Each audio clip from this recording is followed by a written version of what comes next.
L'envoyé de Sa Majesté le roi Willem-Alexander des Pays-Bas, Robert Johannes van den Dolle, a transmis les meilleurs vœux du roi au pays et au peuple de Côte d'Ivoire. Le nouveau chef de la mission diplomatique des Pays-Bas en Côte d'Ivoire entend œuvrer à l'approfondissement des relations entre les deux pays.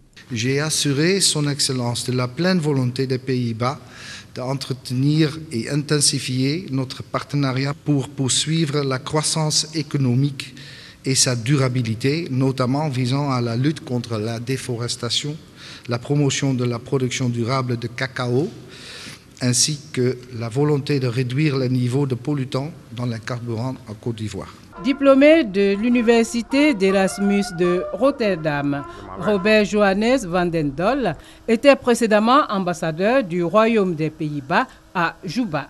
Le nouvel ambassadeur du Royaume-Uni de Grande-Bretagne et l'Irlande du Nord, Joséphine Lucie Louisa Cole, a pour sa part dit sa joie de revenir en Côte d'Ivoire en tant qu'ambassadeur. Sa mission, créer des relations plus fortes et plus étroites entre la Côte d'Ivoire et le Royaume-Uni de Grande-Bretagne et l'Irlande du Nord. Nous avons déjà une relation très importante sur le côté commercial avec nos échanges. J'espère que ça peut augmenter. En termes de bailleurs de fonds, on a aussi un programme annuel autour de 5 milliards de francs CFA sur les programmes régionaux. Mais c'est 5 milliards que ce qu'on dépense en Côte d'Ivoire. On continue de soutenir la Côte d'Ivoire dans son développement et c'est son chemin pour devenir un pays émergent d'ici 2020.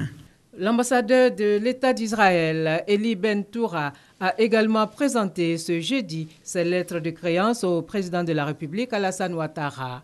Pour lui, la Côte d'Ivoire et l'État d'Israël entretiennent déjà des relations très étroites. Les deux pays sont pays et frères et très amicaux.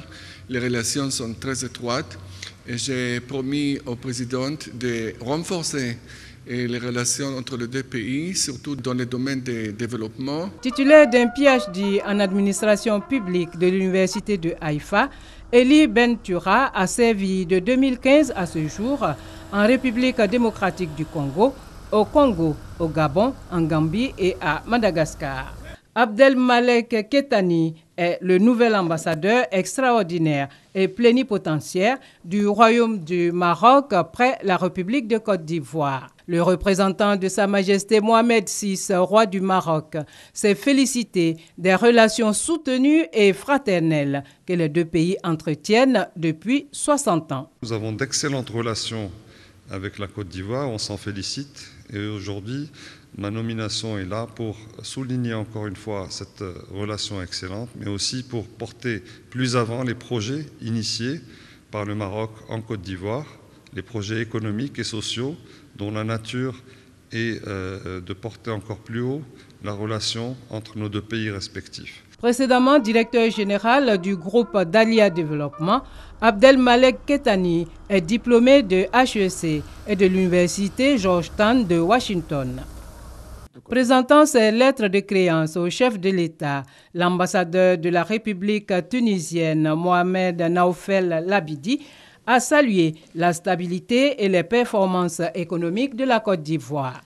Il s'est dit confiant après sa rencontre avec le président de la République Alassane Ouattara avant de réaffirmer sa volonté de travailler à l'intensification de la coopération entre la Côte d'Ivoire et la Tunisie. J'ai assuré, Monsieur le Président de la République, que je ne ménagerai aucun effort pour travailler davantage avec mes amis, frères et collègues de tous les départements ministériels à Abidjan, en Côte d'Ivoire aussi, pour donner davantage de dynamique à notre coopération bilatérale. Le secteur privé tunisien est présent en Côte d'Ivoire en force. Il est très satisfait des conditions de travail, tant sur le plan institutionnel que privé.